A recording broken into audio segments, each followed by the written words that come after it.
From Hollywood, we present Bride and Groom. With your master of ceremonies, John Nelson. Thank you very much. Thank you, Jack. Good afternoon. You know, usually when people get together, someone always starts to tell you the story about the traveling salesman, but never does. So as long as we have a nice gathering here at our wedding party in the El Morocco room of the Chapin Park Hotel, I think I'll tell the one about the traveling salesman. It seems that a handsome young man found himself in a strange town one afternoon. Couldn't find his way around very well, didn't know anyone. But it so happens that he chanced to meet a very attractive young lady who said she would be most happy to guide him to his destination. Naturally, he took her up on this offer. A few months later, he proposed marriage, and she took him up on his offer. We'll meet this very attractive young couple in just a moment. We'll hear the details of their courtship just before they leave to be united in marriage in the old world chapel in the garden. But first, a few words from Jack McElroy.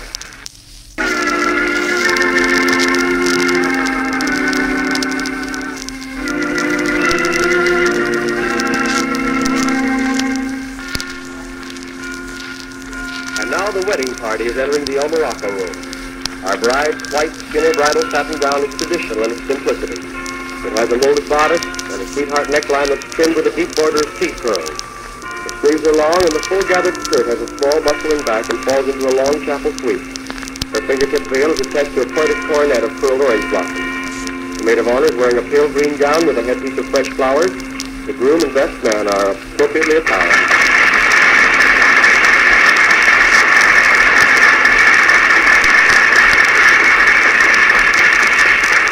I'd like you to meet our very lovely bride. She's Miss Idelle Reynolds. The young man in her arm is Harold H. Harmon. And I understand, Harold, that you are a traveling salesman. I was. I see you no longer are? I'm a salesman, but not traveling anymore. Oh. Did you have anything to do with that, Idelle? No, sir. Oh, I'll bet you did. But tell us about you. Let's get acquainted, first of all. Well, I'm Idelle Reynolds.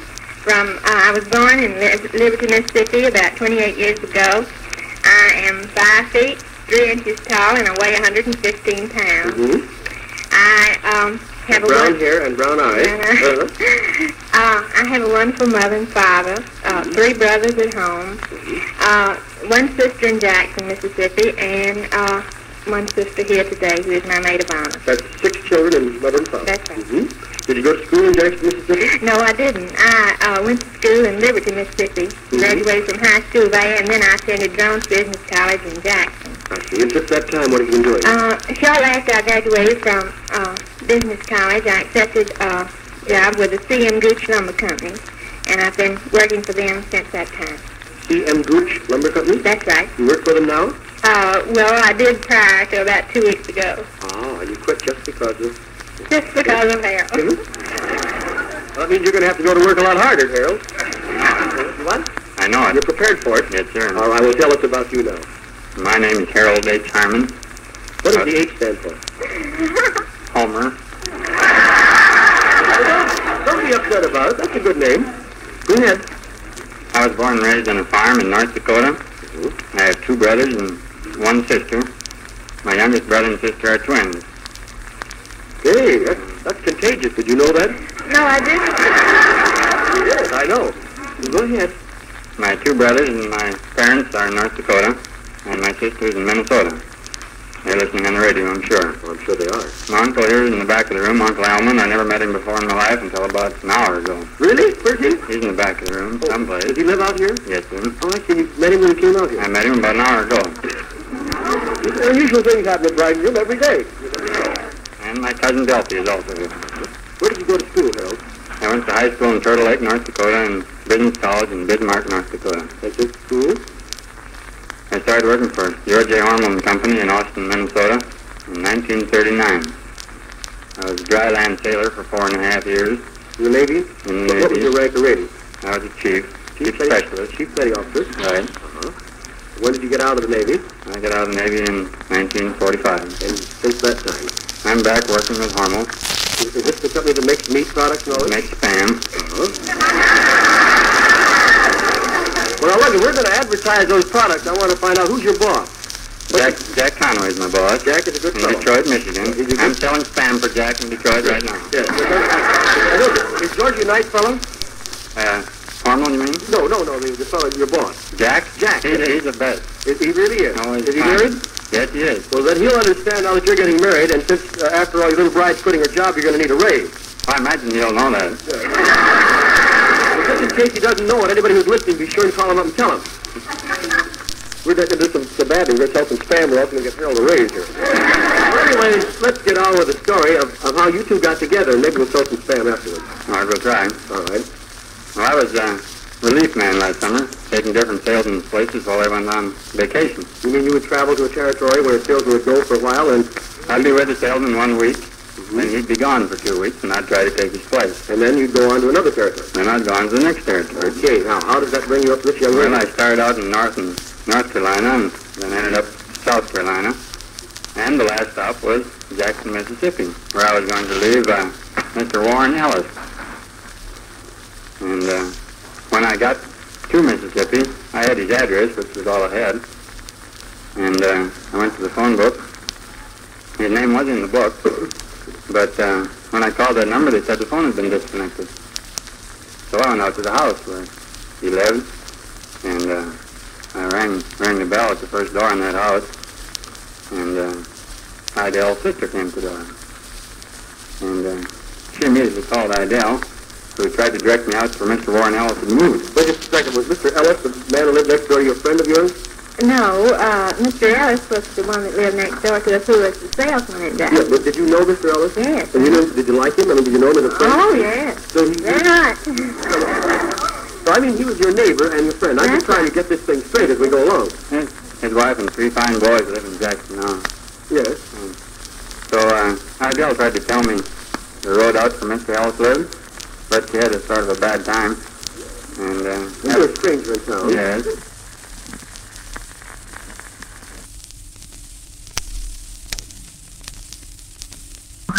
That's right. And an attractive girl answers the door. No wonder you had trouble explaining to him. Well, I tried to tell him how to get out there, and when I finished the directions, he did look kind of blank. So I said, well, the only thing that I was interested in at the time was to locate Mr. Ellis for him. So I suggested that if he would wait a few minutes, my sisters and I would change our clothes and direct him out there. So he waited patiently for us, and we got in my car, and he followed. So we went on out that afternoon, and the more I saw Harold, the more I wanted to date him, but I didn't know how I could manage. And so when we were out there, Ms. Ellis served us some coffee and cake, and when she went out to the kitchen to prepare it, well, I went with her, and I told her, I said, now, Ms. Ellis, you found out about him, and let me know.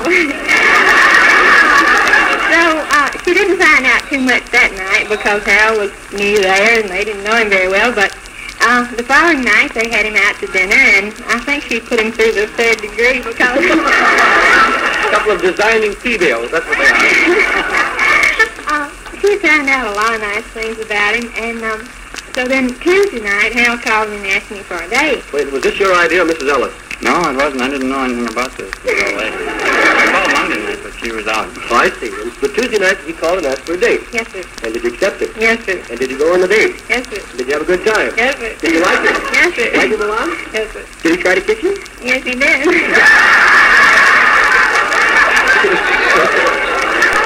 Aha! I only had 3 weeks.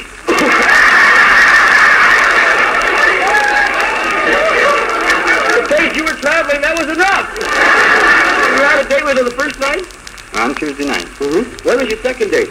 The following night. And the third date? No, I take that back. I didn't date him Wednesday night, but I did date him Thursday And night. when did you have your third date? And the next night. And your fourth date? And the next. And the fifth? Next. The sixth? Wait a minute, he only had 3 weeks. How many dates did you have with him in 3 weeks? Oh, about a dozen. Really? Did you date almost every night? Yes, sir. Oh, my. Except the one, well, he came on, was Sunday, you said, was it? That's right. And Sunday, Monday. 3 nights I said we didn't have dates. You missed 3 days all the time you were there. That's right. You made a lot of progress. One of those was Monday, when she wasn't home. Well, that's all right. Let me ask you something, if you don't mind. It's very hard to describe, Idelle, but But did you kind of know that he was something special right off the bat? I think I did. Really? What qualities does he have you admire mostly? Well, I've been in this world a long time, and I kind of had my idea of sex. And when he came along, I figured he was the one. This was the fellow? That was the one. How about you, Earl? See, I'm 33 years old. I mean, 32 years old. And my dad was married when he was 33. And it took me 32 years to find a girl as nice as he did. Well, a very nice way of putting it. You know, Idelle, no doubt during your courtship he's told you some wonderful compliments, but that's the greatest compliment any man ever paid to a little lady. I think so, too. I do, certainly do. I want to find out a little bit more now. What happened after you had to separate? Well, First of all, let me find out, had you talked about marriage? Did you know you were in love during this 3 weeks? Yes, about 2 weeks after I had met Harold, we went on a picnic one day, and he told me that he loved me. But I didn't tell him right away because I wanted to be sure. I wasn't sure myself. And but after he left Jackson, I knew that I did love him, and I wrote him and told him. Did you? You told her after 2 weeks, and after you left, she wrote you and told you? Well, now, where were your headquarters after you left Jackson? Well, I went back to Austin, Minnesota for a while. I didn't know I was going to Detroit then, but since that I've gone to Detroit, and I'm staying permanently. Well, when did you see Idelle again now? Well, before I left Jackson, I made her promise to come to Detroit. And when did you go to Detroit? Right before Christmas. In other words, during the summer you met, went together 3 weeks, then you wrote. But the letters... Talked. Oh, you by phone. I thought those letters were really something. Then you came to Detroit, and what happened there that I should know about? Well, that's where you asked me to marry him. Well, tell me about it. Where were you? Where were you and what were you doing? Well, Harold was trying to show me the town to make a good impression, see? And he wanted to take me over into Canada one day. So Sunday morning we went over to Canada for breakfast. And we were in the tunnel about halfway between the United States and Canada. And he says, there's a whole lot of water over our head. And I said, yes, there is. And he said, well, do you think this tunnel will collapse? And I said, well, I don't think so, but I don't know very much about tunnels. And about that time, I happened to think, well, maybe it would collapse, and so I moved over a little closer to him. So he said, well, if you don't know a lot about tunnels, I know something that I would like your answer on. And I said, what? And then? Is that what he asked you? Yes. How did you say it then? No. I told her I liked all that were sitting close to me. I asked her, will you marry me? And you said? And I said, yes, but let's get out of this tunnel. Everything now. Harold, you're the first man I ever met who proposed to a girl in the tunnel. This beautiful bouquet. It's a cascade of Vandling Lily of the Valley with an inserted corsage of 2 large purple orchids. The matron of honor's bouquet is a cascade of yellow daffodils with chartreuse ribbon and a matching headband designed by Mr. John Patrick Burke, our famous floral artist of Beverly Hills, and they're very beautiful indeed. You are, please? Audrey Reynolds from Jackson, Mississippi, sister of the bride. I see. Were you there the day that they met? Yes, I was. Did your sister talk an awful lot about him afterwards? Well, she did quite well for herself. Yes, I think she did too. The maid of honor greased the doorknobs, and Idelle couldn't get in on our 3rd date. She did what? She put grease in the doorknob so that Idelle couldn't get in. They couldn't turn the handle? That's right. Oh, my, I can see a lot of questions I'd like to ask you about that. And you, sir? I'm L.J. Petrucci from San Francisco. Are you a friend or? I'm a cousin of Harold. I see. Well, for the best man of the bride's wedding band, it has 3 beautiful diamonds and a very exquisite mounting. It's a genuine registered keepsake diamond ring. Would you think that's it? Then for the bridesmaid over here, a plain matching gold band for the groom, also a registered keepsake ring. How about something old, Idelle? New? Brown? Yes. Blue? Yes. Penny in your shoe? Yes. Name of your love song is? The sweetest story ever told. Oh, we just heard it. And now as our bride and groom and the wedding party go down the aisle, out through the lovely gardens of the Chapman Park Hotel to the Old World Chapel where the clergyman waits, there's McElroy sings a love song. Tell me, do you love me? Tell me softly, sweetly, love of old. Tell me that you love me. Oh, that's the sweetest story you ever told. Tell me, do you love me? cling night of old. Tell me that you love me, for that's the sweetest story ever told. I don't care what company gets it, they've got a prize, and I know a little lady's got a prize as well as a young man. Now, right now, here's Jack McElroy, and you better listen, he has something important to say.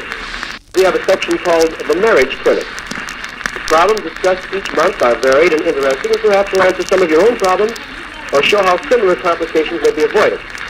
I know you want to read the Marriage Clinic in Happy Marriage. By the way, if you haven't yet read Happy Marriage, go to your newsstand today and get it. I guarantee you'll like it, but if any chance you shouldn't agree with me, you just tear off the cover and send it back to me. I'll refund your money.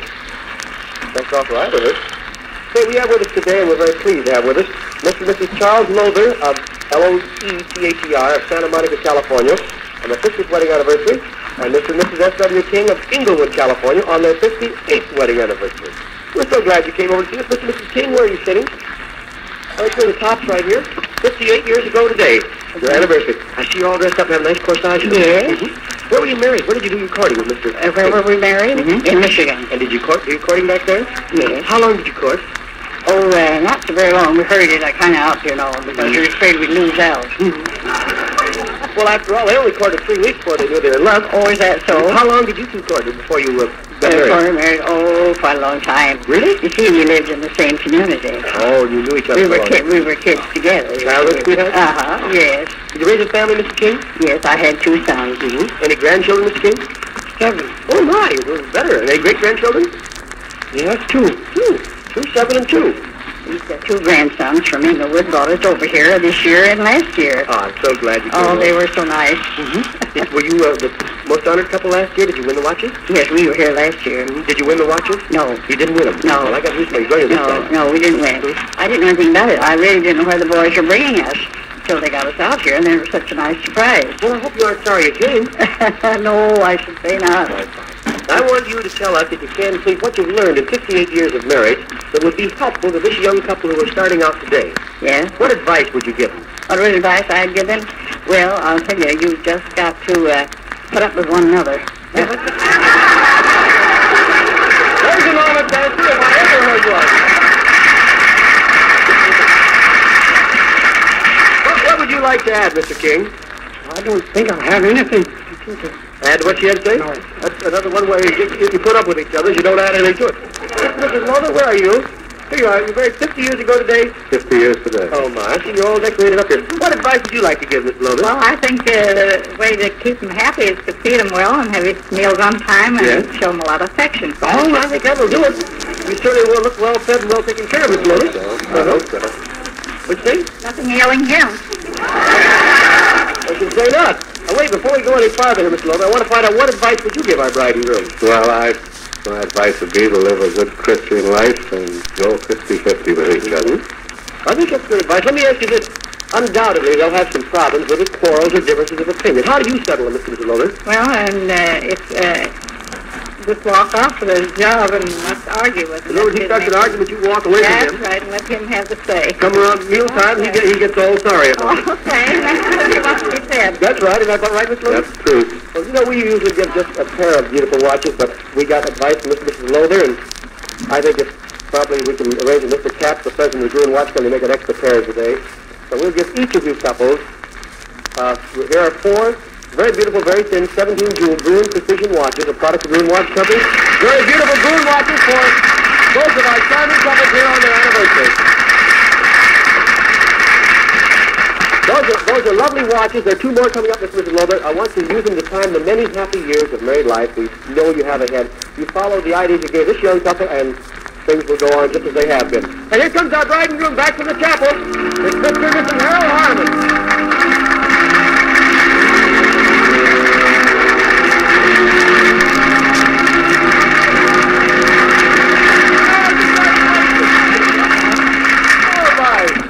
Came bouncing down that aisle. Let me tell you something, a lovely wedding gift we have for you. Would you mind stepping over here? To take on your honeymoon, there's a beautiful set of aluminum traveling cases, precision made to last a lifetime. It's a match set of the famous Halliburton aluminum luggage, Halliburton in your choice of 6 beautiful colors. And here's a setting for 4 in delightful china dinnerware. This china combines the durability of porcelain with the appeal of pottery, and this is the beautiful Winfield china. You'll certainly love the comfort and warmth of these 4 pure virgin wool, pure white, wool of the West blankets. There are 4 of them. That's only one. 4 wool of the West blankets. Here's your wedding album, the famous Amphile album, Bernard of Hollywood and Palm Springs, full of photo portraits and candid shots, pictures of everything that took place here today. Capitol Records recorded your entire love story as you told it, including the story about the tunnels. And you'll have it to play throughout the years to come, even on your 50th wedding anniversary. And finally, your bride's keepsake book by the people who make those fine keepsake rings. Boy, here's something they'll love to help beautify their home, an all-wool, textured, broadloom, calla wool rug. You have your choice of 8 glamorous California colors, and this fine rug is made of long fiber wool, vulcanized in a latex base for long life. It's the calla wool rug. That'll be fine for that home you're looking for. Here's your sterling silver to go along with it. From Gorham since 1831, America's leading silversmith, each day Gorham presents our bride and groom the choice of the many exquisite patterns. Just a few of them are Camellia, Greenbrier, Melrose, and English Gadroon. And to help solve the laundry problem, here's the new electric automatic clothes dryer. In wet weather or dry, there'll be no worry when you use this fine Westinghouse clothes dryer. And then I have one special little gift for our bride. It's a dainty love locket. A love locket that can be worn like a brooch, for it's suspended in the bow-knot clasp. Both the locket and bow are finished in rich gold color. It's a very personal little gift, but I think it's a very lovely one. Don't all of you? And best of all, the little book that is suspended in the bow-knot opens up, and there's a place for a picture of our bride and our groom. And if that cinder is as contagious as I think it is, I'll send you an extra pair. Come over here, let me see about your honeymoon. Is this your first trip to California, Idelle? No, I've been here one time. Have you? before. Have you? I never have been here before. Oh, you will see something very beautiful. For your honeymoon, a special one and a delightful one, a Turner Gray Line limousine is waiting outside here to drive you to Vale Field, where you'll step into a new Simpson plane for a flight to your honeymoon destination. It's the colorful, sun-drenched Carlsbad Hotel at Carlsbad by the Sea in California. The Carlsbad Hotel is a tradition in hospitality, and it's perfect for your honeymoon. Your host, owner Spence Reese, is a grand fellow. So see that you have the honeymoon suite and all the rest of the many things for which the Carlsbad is noted. Old Mexico with its many intriguing sights is just a short drive down the highway, and you can visit the historic missions of San Luis Rey and San Juan Capistrano, where the twilight bells will bring you back to the Californias long ago. The balmy winds of Blue Pacific, green tropical gardens, and the air of friendly warmth and camaraderie will combine to cast a spell to make your honeymoon Carlsbad a grand start for life and something you'll always remember. Good old Princeton! Right now, try to take a look for our bride and groom as they leave on their honeymoon with them. Go good wishes for health, happiness, and long every day life together. Now, it's the Jack Mack watching the rest of your Monday. Bride and Groom with John Nelson comes to you every day, Monday through Friday, at this same time from Hollywood.